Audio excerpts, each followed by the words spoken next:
Hi guys, it's Tara and welcome back to Crafting with Curly Cues. Today I am sharing this really fun project from Gerda Steiner Designs featuring the brand new Snow Angels stamp set. So something I really love about Gerda Steiner Designs is that her sets are always super unique. So as far as Christmas holiday sets go, I feel like I've never seen anything like this one and I know you guys are going to absolutely love it.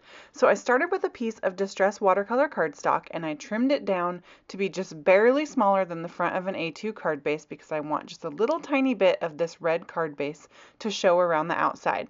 So I wanted to show you guys a little trick here. My blade on my trimmer is getting a little dull, and because that watercolor cardstock is really thick, it left some little frayed edges. So I just took my little Mono Tombow sand eraser and used it on the edge, and it got rid of those little frayed pieces no problem. So I'll make sure that that's linked in the supplies, so in case you guys don't have one of those little erasers, they're really handy for getting rid of that kind of thing.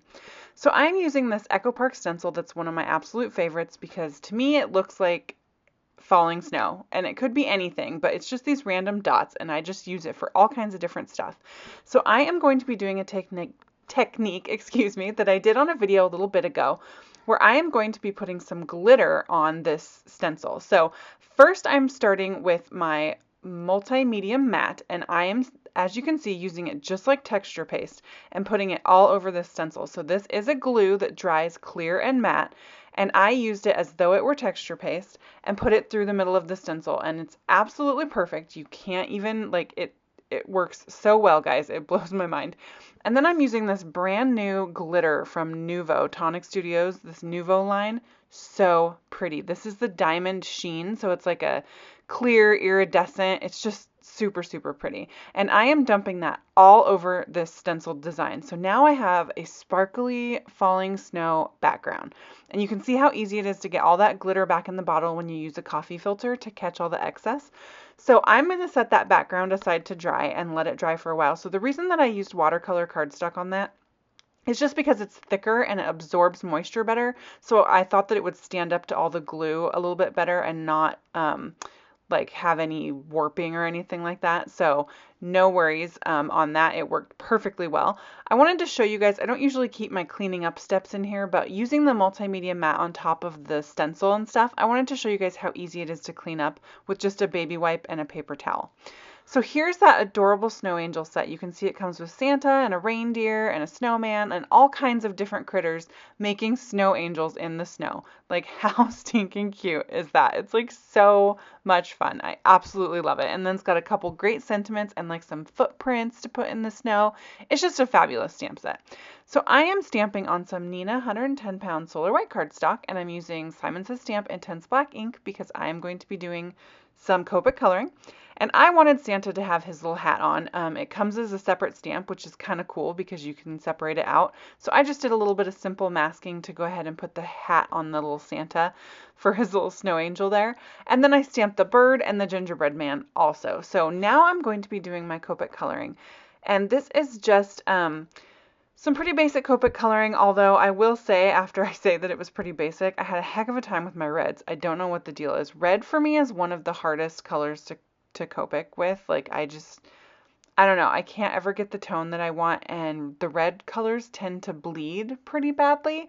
So as I'm doing my typical Copic strategy of going over and over and over and over everything, it's like saturating the heck out of my paper and it starts bleeding outside the lines. So I had to be careful here with my coloring, but you can see I'm going to put the caps for the markers I'm using off to the side so you can see what colors I'm using. I ended up getting a beautiful red color. It just took me, I thought I was going to be able to use like these two colors, and I kept kind of grabbing more and more red tones as I went to like create the shadowing.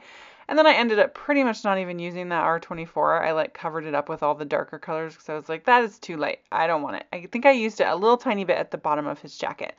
The other thing that was throwing me off with this particular image is that because he's laying like flat on his back, the shadows are really only going to be like right at the very edges, right? Because if you imagine that the sunshine is like right above him, it's going to be coming right on him, and he's going to be nice and bright and illuminated. And so it was fun because it was a little bit of a Copic challenge for me. I've gotten kind of in a habit with like all my critters and everything that I usually color. I put the shadows like in the same place every time because I just know how I color.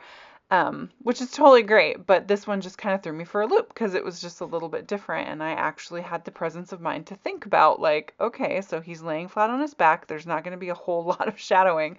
And so it was just kind of fun to play with. But that R89 for me was like a total like savior when it came to my reds because I had the R29 and I just couldn't ever get the deep, rich like red tones. And so by having that one super dark red in my collection, I'm able to put really dark shadows and it just deepens and enriches, makes the red richer, I will say. I don't know how to say that. There's so many things I come across in my videos that I don't know how to say. It's kind of embarrassing as an English major. Like that's what I did in school. And yet all these words just escape me all the time.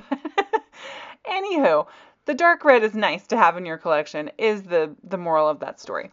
So for the black parts, you never want to use just plain black because then you get no dimension at all. So I always use the cool grays and I go all the way up to the C9, which is a pretty dark, intense gray.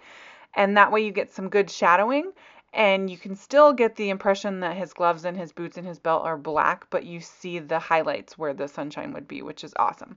So then for all the white parts on little Santa Man here, I am using just some really light cool grays and I'm going in and putting just a little bit of shadow in, and then I'll come in with my colorless blender at the end and blend that all into nothing so that really his beard and his hat stay white, but you get just enough shadow to get the hint that he is a three-dimensional little Santa.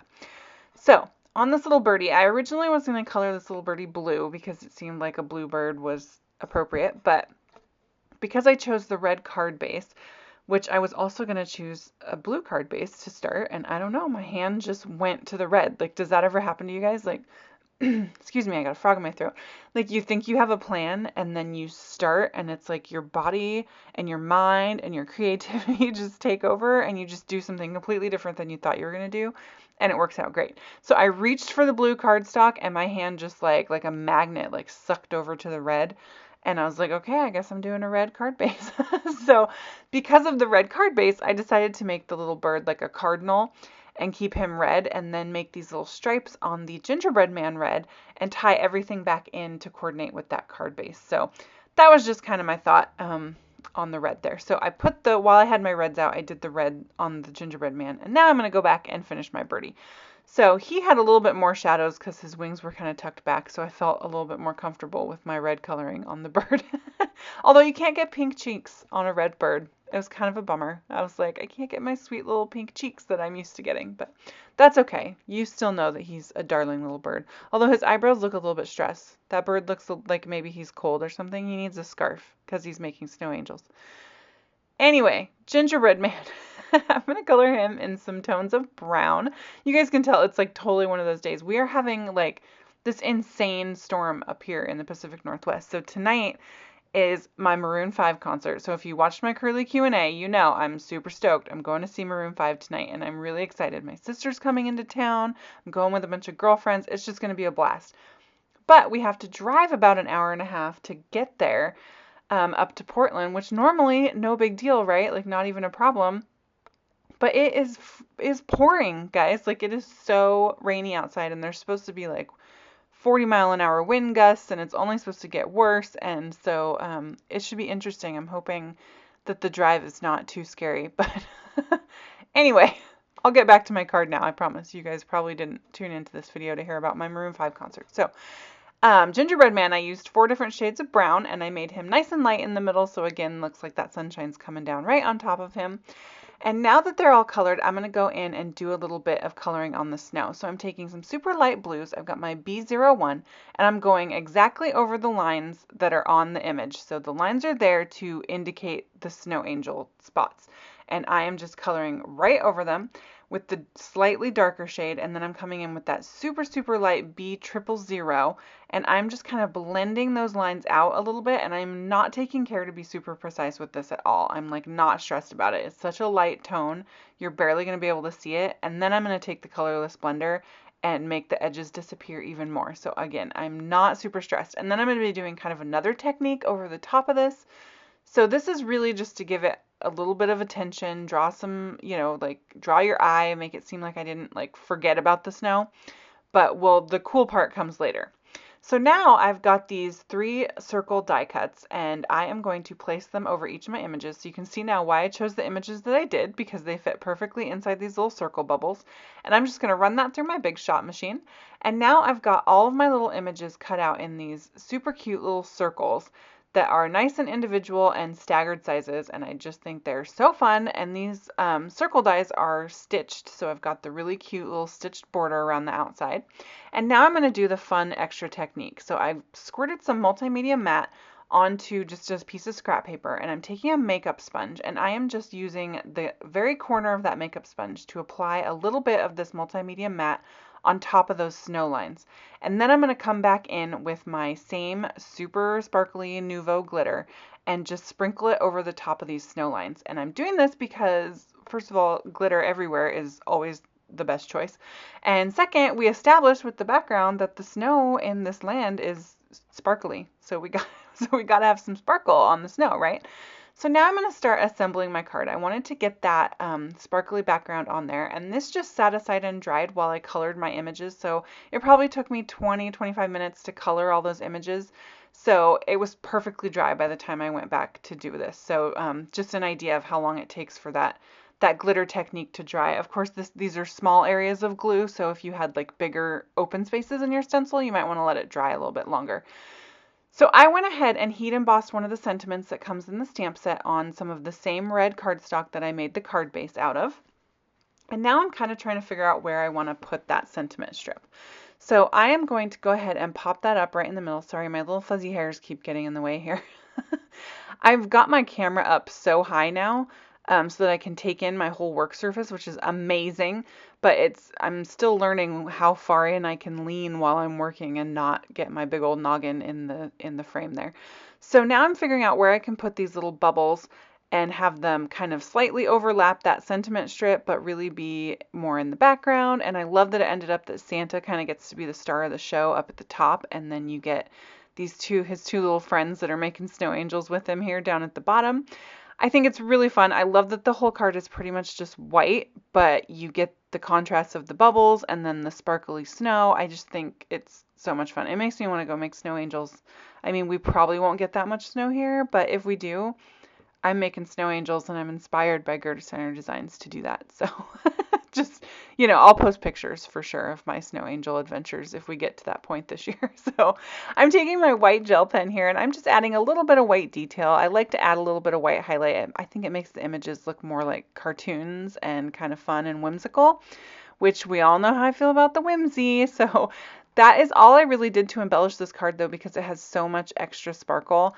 I added a little bit of some gold gel pen to the little belt buckle on his belt, and then I used my black glaze gel pen on the eyes of the gingerbread man and the little bird to make those really pop. But otherwise, this card is super fun and sparkly all by itself. I wish you guys could see the sparkle better in the video. It's a really fun sparkly card. So there's a close-up of the sweet little Santa. Isn't he just precious? I love his little squinchy face. He's so happy to be making snow angels. So here are some links to a couple more Gerda Steiner Designs videos.